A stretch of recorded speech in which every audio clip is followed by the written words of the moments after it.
Aujourd'hui, l'émission Laval nous rassemble s'est déplacée à Longueuil. Tout le monde est conscient qu'à partir du 11 septembre, des élections fédérales sont en jeu. Ça vous intéresse? Vous voulez en apprendre plus sur la manière de procéder? Restez avec nous, on a beaucoup d'informations à vous donner.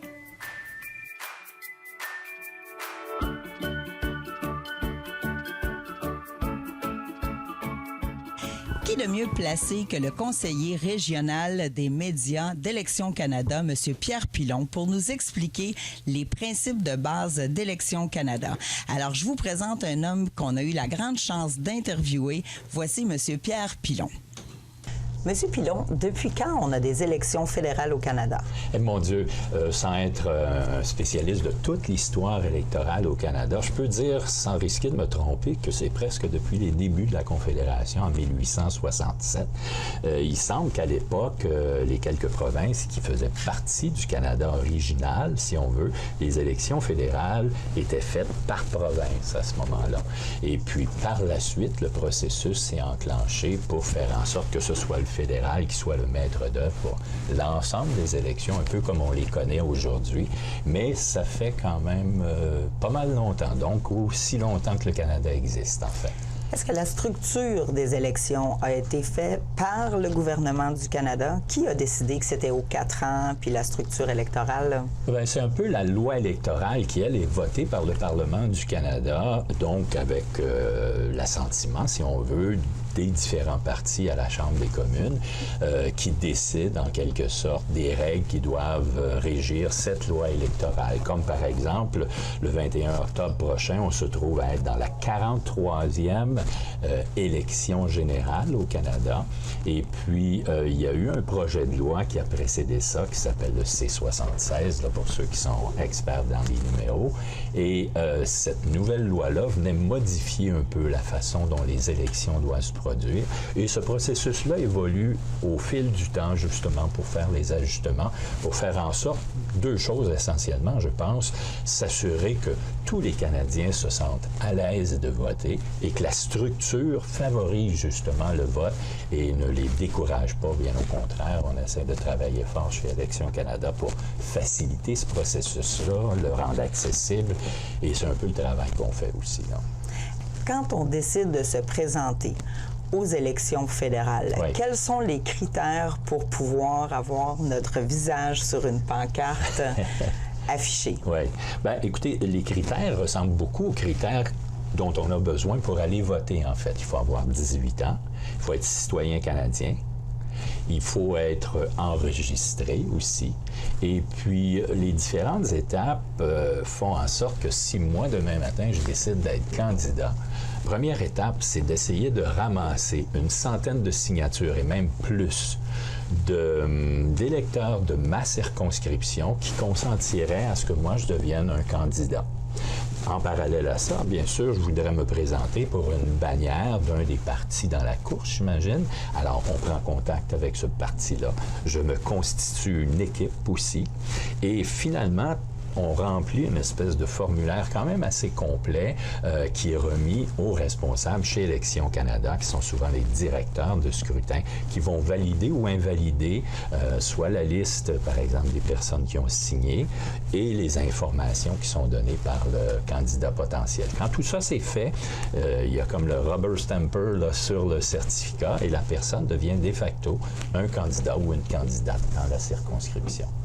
Les gens qui veulent aller voter et qui ne peuvent pas se rendre, vous avez plein d'opportunités. Il n'y a pas d'excuse pour ne pas voter lors d'une élection. J'ai presque envie de dire ça, puis c'est sûr qu'il y a des gens qui ont parfois des obstacles assez importants. On parle des fois de déficience, on parle des fois de difficulté de se déplacer, mais il n'y a presque pas d'excuse en ce sens que, ultimement, on peut même voter par la poste aussi.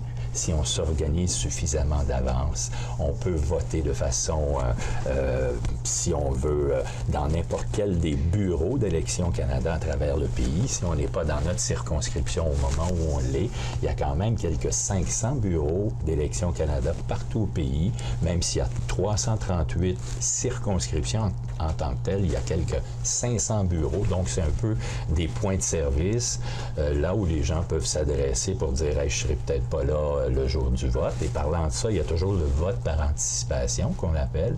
Et ça gagne en popularité. On a vu une augmentation à la dernière élection en 2015 de ce vote par anticipation par rapport à celui du jour même de l'élection. Alors ça aussi, ça sera encore en place. Alors, la meilleure façon, c'est toujours d'aller sur le site web. Pour les gens qui ont accès à ça, c'est très facile. C'est évidemment le www.élection.ca. Vous arrivez vis-à-vis la page voteur, si on veut, et puis il y a une petite case où vous pouvez rentrer votre code postal. Vous aurez à la fois toutes les informations, si on veut, là où je vais voter, qu'est-ce que ça prend, et ainsi de suite. Alors effectivement, il n'y a presque pas d'excuse de ne pas voter. On sait qu'il y a un problème avec le taux de vote, que c'est pas à la hauteur des attentes, taux de participation. Ouais. Deux questions. Comment on fait pour remonter ça? Et puis, votre avis sur les endroits au monde où l'élection est obligatoire? Bon, écoutez, la première réponse à ça, comment on fait pour stimuler le vote, pour le rendre accessible? Je pense que c'est un peu la mission puis le mandat qu'on s'est donné à Élections Canada, de faire en sorte que voter, là, c'est facile.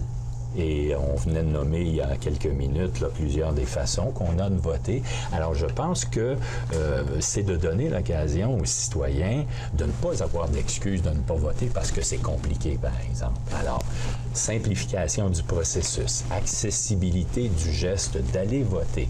Si on travaille là-dessus, à mon avis, on fait un excellent travail. C'est sûr qu'après ça, la décision revient un peu au citoyen. C'est à lui, il peut décider de ne pas voter. Puis ça, en démocratie, le citoyen a le droit de faire ce qu'il veut. Mais évidemment, comme souvent on entend parler, si on pose le geste d'aller voter, bon, on semble participer à ce processus-là qui va élire ceux qui vont nous gouverner pour les 4 prochaines années. Alors, je pense que c'est pas négligeable comme considération. L'autre aspect, ce serait plus difficile pour moi de répondre au nom des autres pays et là où ça se passe de façon obligatoire, par exemple, parce qu'on voit dans certains pays, c'est obligatoire, mais il n'y a qu'un seul parti qui se présente. Alors, on peut se poser des questions quant à l'état de la démocratie, puis il n'appartient pas de juger là-dessus, mais c'est tout simplement des situations, des fois, qui peuvent être assez particulières. Dans d'autres pays, le processus électoral est vraiment laissé à l'avenant. C'est un peu la foire, si on veut, et tout ça. Et on se demande parfois aussi, par ce manque d'organisation dans la structure électorale, est-ce que ça sert bien les citoyens? Alors, c'est ce que je pourrais en dire. Je ne peux pas vraiment commenter non plus sur un autre pays là, en tant que tel. Ouais. Il y a beaucoup de gens qui nous écoutent, qui vont vouloir aller voter ou que ça va conscientiser. On attend toujours de voir la fameuse carte électorale qu'on reçoit par la poste. Oui. Comment on fait si on ne la reçoit pas? Est-ce qu'on est inscrit automatiquement? Un immigrant qui arrive au Canada et qui est pour la première fois présent au Canada pendant les élections, comment on fait pour s'assurer? Vous avez dit ça prend 18 ans à l'âge du vote. Alors, la personne qui nous écoute, il faut qu'elle vérifie quoi si elle n'a pas reçu sa carte? Commençons par dire que ce carton d'élection, là, le carton qu'on va recevoir quelque temps, je crois, début octobre, plus de 9 Canadiens sur 10 sont déjà inscrits sur la liste électorale. Alors, quand on reçoit le carton, là, c'est la preuve qu'on est sur la liste. Bien sûr, on vérifie les informations pour être sûr que si vous appelez Joe Tremblay puis que c'est marqué Diane Latreille, c'est pas le bon carton. Alors, les gens qui n'ont pas reçu leur carton ou qui attendent, on peut vérifier comment? Alors, on peut appeler Élections Canada au 1-800-463-6868. On donne notre adresse et nos coordonnées, si on veut, et la personne nous dira si on est, oui ou non, enregistré ou pas. Pour s'enregistrer, il y a différentes pièces qu'on doit présenter au Bureau d'Élections Canada. D'abord, j'ai presque envie de dire, la carte magique, c'est le permis de conduire. Avec un permis de conduire, on a à la fois notre photo et notre adresse. Ça, c'est vraiment l'option 1. Si on a ça, là, En tout cas, ils vont pouvoir consulter si on est enregistré. L'autre option, c'est aussi de présenter 2 autres types de cartes. C'est-à-dire, je peux avoir ma carte d'assurance maladie, par exemple, et une facture d'Hydro-Québec ou un compte bancaire ou quelque chose du genre.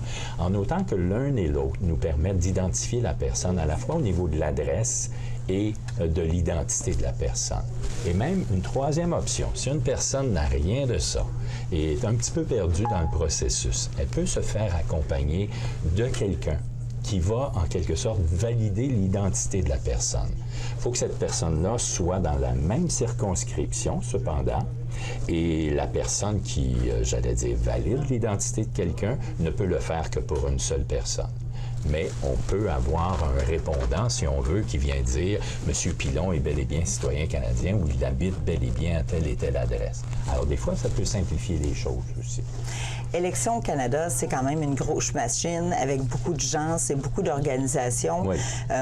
Quelle est la structure pour gérer les gens qui travaillent, la journée du vote ou les journées avant ou le vote par anticipation? Comment vous vous assurez que la personne qui est assise, qui reçoit l'électeur, fonctionne selon les règles? J'ai presque envie de dire que ça fait 4 ans qu'Élections Canada prépare cette élection-ci. J'exagère à peine parce que les structures qui sont mises en place pour l'organisation et tout ça sont faites pas mal à l'avance aussi.